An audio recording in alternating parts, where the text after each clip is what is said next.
اهلا بيكم في حلقه جديده يا شباب. النهارده عندنا حلقه جميله جدا، والنهارده هنحل كمان مشكله من المشاكل اللي بتظهر في الكمبيوتر. المشاكل الكتير جدا اللي بتظهر دلوقتي عندنا برنامج في المورا، ودي مشكله متعلقه بيه. هنيجي نفتحه، طبعا انا عايز اعمل ايديت لحاجه فجاي افتحه، لقيته بيقول لي ايه؟ ما عندكش الفايل اللي اسمه WSAP في المورا .dll.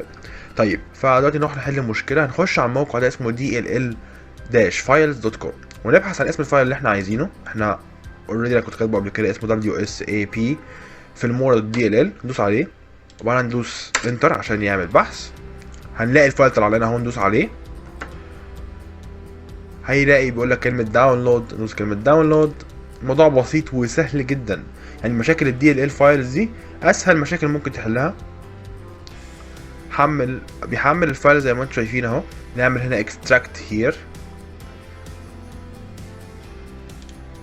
فالفايل عندنا اهو. دلوقتي ناخده كوبي ونروح على المكان اللي فيه في المورا. هنعرف منين المكان اللي فيه في المورا بكل بساطه. نقفل كل الكلام ده، نيجي عند في المورا، كليك يمين وندوس على ال properties، ومن هنا نفتح open file location.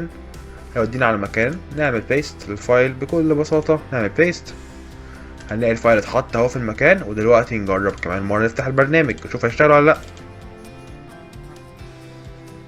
وزي ما انتم شايفين البرنامج بيفتح قدامنا اهو.